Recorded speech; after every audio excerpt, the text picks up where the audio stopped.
का कस्बा। नीलम 20 साल की हो चुकी थी। छोटे से कस्बे में रहती थी जहां हर कोई हर किसी को जानता था।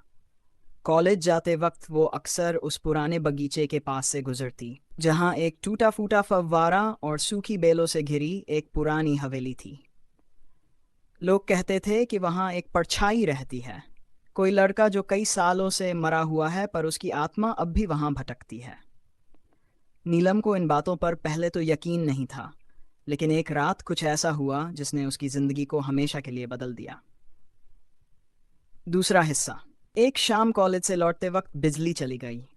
हवेली के पास से गुजरते वक्त नीलम ने किसी की धीमी आवाज सुनी। नीलम।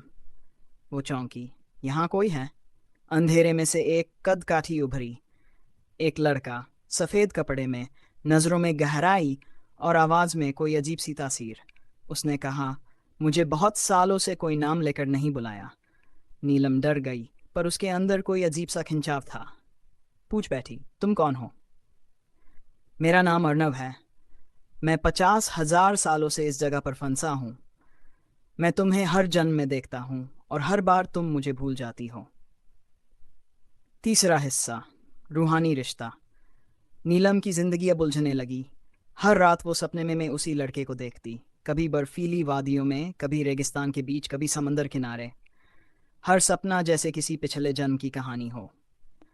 अर्णव कहता, तुम मेरी हो हर युग से, पर मैं शापित हूं। जब तक तुम मुझे पहचान नहीं लेती, मैं मुक्ति नहीं पा सकता।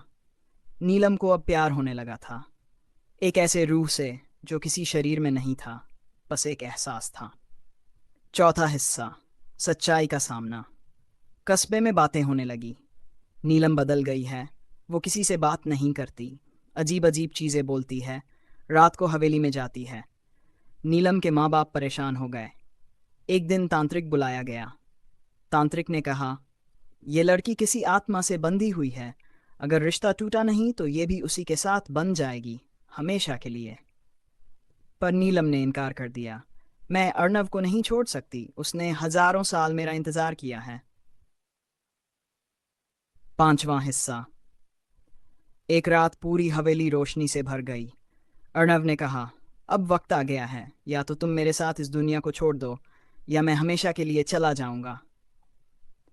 नीलम ने सोचा। उसने अपना सारा जीवन देखा, माँ बाप, दोस्त, कॉलेज, पर उसका दिल अर्णव के साथ था। वो आगे बढ़ी, उसका हाथ थामा, और पल भर में दोनों एक तेज रोशनी में गायब हो गए। अगले दिन हवेली खाली थी, न कोई परछाई, न कोई आवाज। बस एक पुरानी तस्वीर मिली, एक लड़की और एक लड़का जो बहुत पुराने जमाने के कपड़ों में मुस्कुरा रहे थे। कहते हैं अब भी कभी कभी हवेली के पास हवा में एक मीठी सी खुशबू आती है, जैसे दो आत्माओं का प्यार अब भी वहां बसा हो।